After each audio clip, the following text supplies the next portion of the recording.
Pangulo ng ang bansa. Tapos meron ka pang asong ang lakas tumahol. Di ba? Hindi makatulog yung mga kapitbahay dahil ano ba aso nga, tahol ng tahol. Pinangtuwiranan pa nila na, hindi, sasagutin nga natin lahat ng mga ganito, ganyan. Ano nangyari sa inyo ngayon? Bakit mo mamaliitin yung 1,200 na respondent? Ayun. Survey nga yan eh. Diba? Pagka hindi pa po, hindi yan ang ano. Hindi yan ang sentimiento ng taong bayan. So, sa 2,400, hindi naman po ito nagre-reflect ng sentimiento ng kabuuang more than 100 million people or Filipinos in the country. Huwag mong sisirain yung ginamit mo na dating ebidensya, tapos pagka hindi na pabor sa'yo, ay sasabi, ay hindi dapat ginagamit yan. Mga ganyan survey. Yun lang ano di ba yung survey na sinasabi nilang dapat daw ma-impeach? Yun pa, diba? Si BP Inday Sara, pabor. Ginamit din ngayon. Ay, pagka ang kaya sinabi, naku po, majority po ng Pilipino, pabor naman na ipadala si Pangulong Duterte sa ICC. Anong ginamit nyo? 1,200 respondent. Yan ang sentimiento talaga ng taong Pilipino. bayan. Aminin nyo na lang. Ang problema kasi sa kanila, Jen, ayaw nilang umamin ng pagkatalo di ba? Pilit mong itutuwid ang liko-liko, yung liko, gagawin, ang katwira mo, liko din Paano matutuwid yan? Kung ako ang mag-a-assess niyan, Jen, tatanggalin ko yung attack dog ng Malacanang. Kasi hindi nakatulong. Yan. Ang sabi naman ni Auntie Claire, hindi naman hindi naman nagtatrabaho ang Pangulo kung ang magiging batayan lang naman natin ay resulta ng survey Hindi naman anya ito beauty contest. Na ikaw ay pwedeng manalo, pero ito anya ay kay mababa, kay mataas ka, tuloy-tuloy ang trabaho ng Pangulo. Tama naman. Wala namang, hindi naman mali yun. Kaya lang, ang sabi niya, may dahilan kung bakit daw bumababa ang approval at trust rating ng Pangulong Bongbong Yun? Ano ba sabi niya? Siguro mapakinggan natin uli.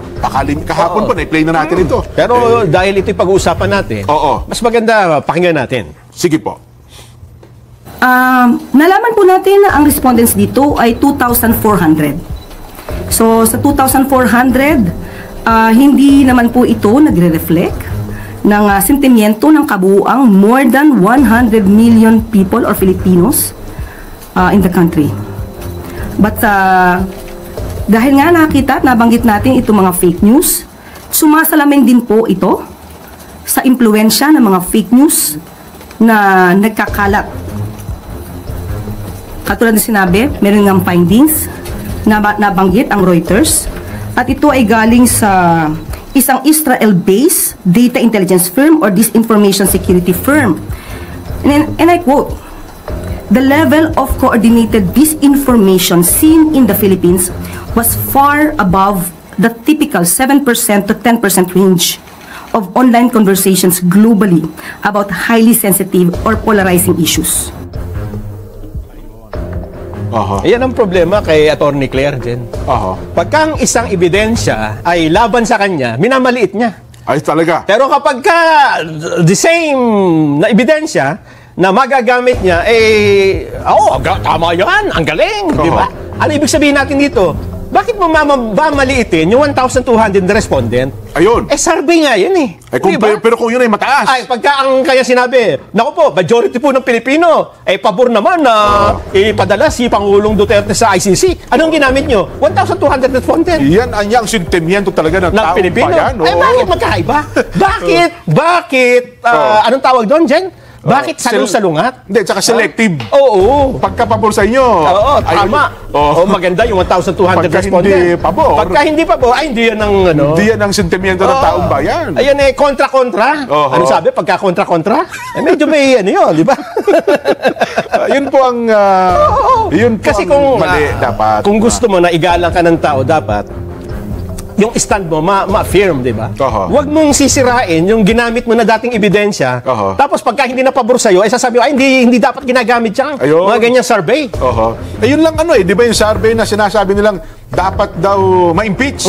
Yun pa. Diba? Si BP Inday Sara, pabor. Ginamit din ngayon. Pero sinabi ba niya na, ito po ay hindi ito ang kumakatawan sa kabuuan ng Pilipinas. 1,200 lang po ang sinurvey dito bakit pag ngayon, kontra sa'yo, sasabihin mo, hindi naman yan, diba?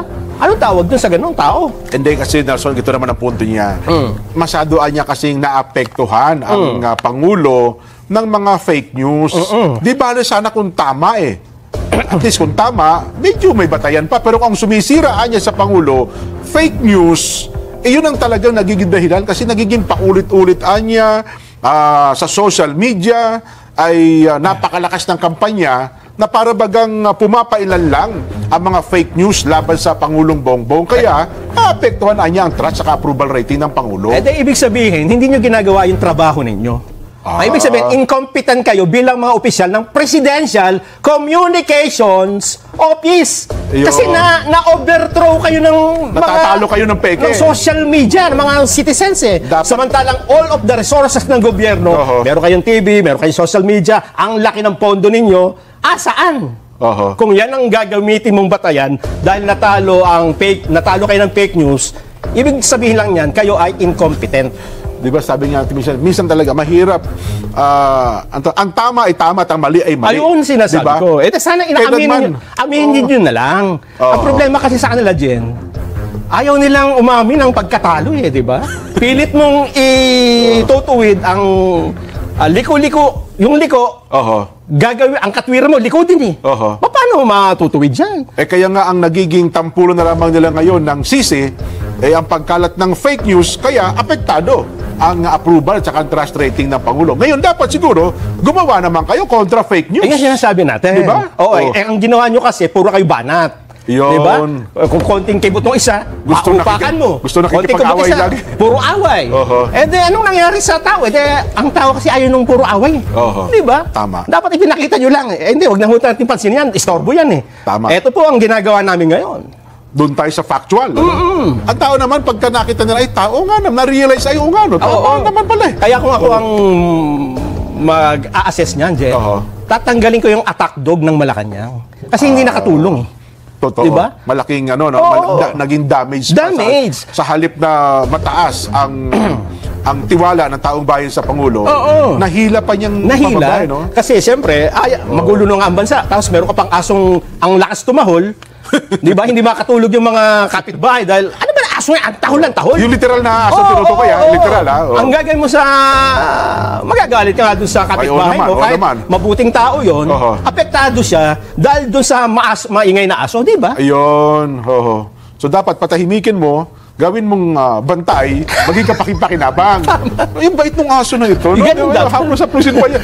Pa-picture nga ako dyan. Di ba? Hindi kasi sila naniniwala dyan Lalo sinabi natin na, bakit ganyang asta? Hindi dapat ganyan.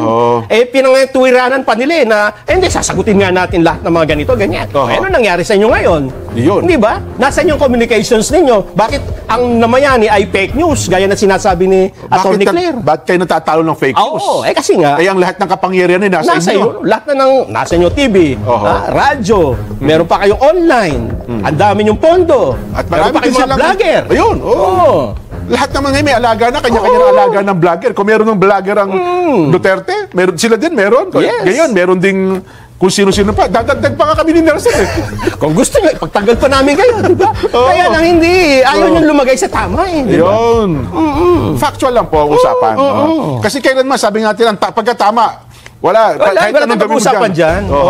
Tsaka ang tama, hindi mo pwedeng anuhin yan. Hindi mo pwedeng labanan yan. Kailanman, hindi magiging, kasi yung tama talaga yan. Ang problema kasi, kasama nila si Juan Ponce Enrile. Kay Juan Ponce Enrile, dalawa ang version ng truth Yung version niya, tsaka yung version ng kabila. Pagkagan, magkakaloko-loko nga kayo. Nakikinig kayo dun sa mga ganyang prinsipyo, hindi ho maitutuwid dyan.